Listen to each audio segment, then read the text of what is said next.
Good afternoon and welcome to this second video update on what's happening at Rusty Compass.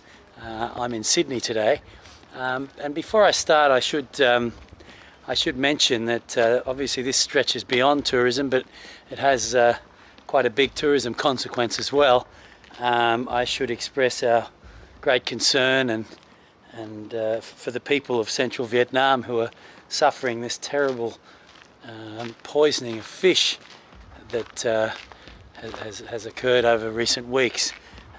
I guess we hope that for those people who are so seriously affected that this is resolved soon.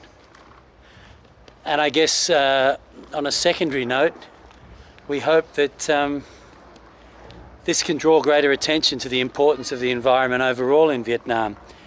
Every country has major environmental problems. Right here in Australia we have serious problem with one of our most important natural assets, the Great Barrier Reef, that is facing terrible bleaching, and we're also facing the threats from things like fracking and of course global warming.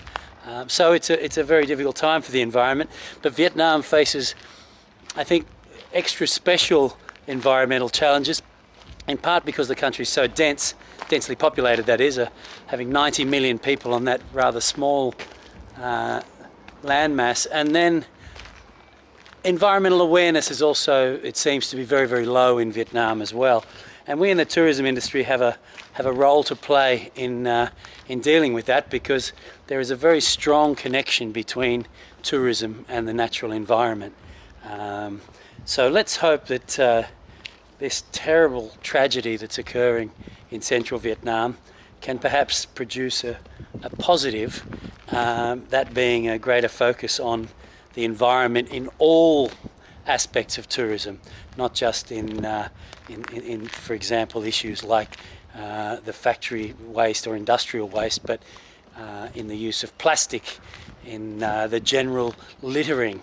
It kind of occurs to me that Vietnam has thousands of very small environmental catastrophes going on all over the place.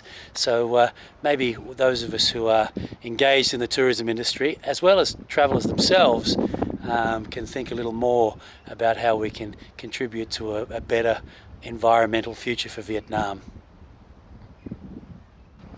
So you may be wondering where I am and why I'm here.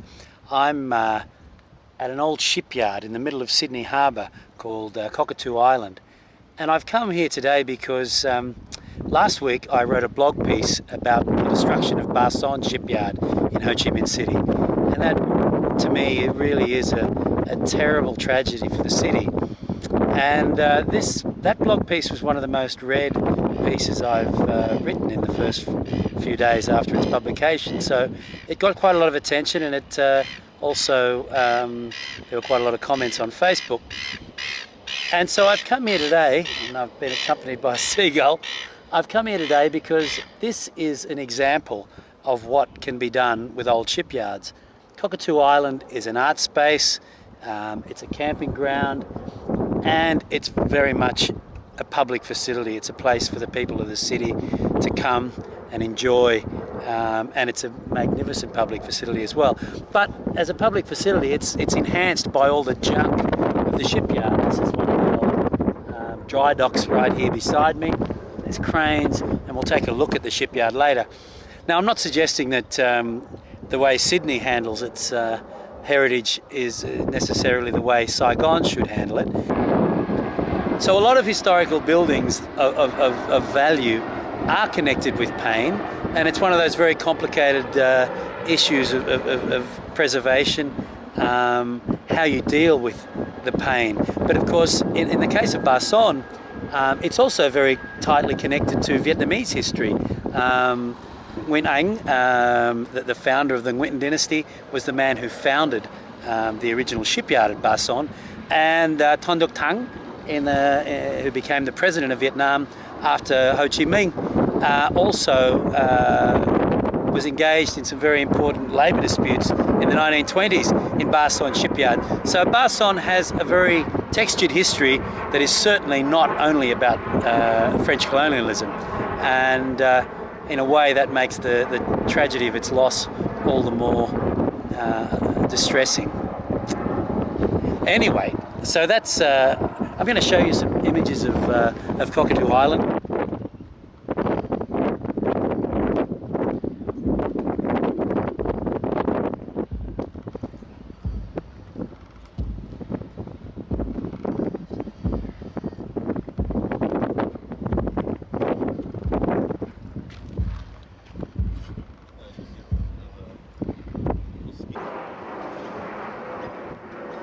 Cities all over the world are turning old wharves and old shipyards into heritage spaces for the arts, into great community spaces. And in a city as starved of public space as Saigon, the tragedy of Ba Son is even worse. In fact, even if there wasn't a sound heritage case for preserving Ba Son for the people, there most certainly is an outstanding case for its preservation just on the basis of public space in a city so desperately in need of more public space.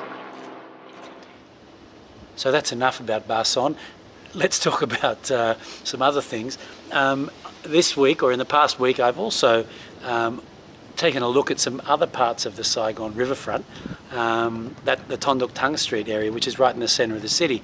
And I've shot a little video, posted a little gallery, and also made a little itinerary of things travellers can see along that, what is actually a really interesting part of riverfront. And what else? And this week I'm also going to be working on Phnom Penh, updating a bunch of Phnom Penh things as well. So keep an eye out for that, and we'll see you next week. Thank you for your feedback on our first outing, and I hope you've enjoyed this one too, and look forward to talking to you again next week.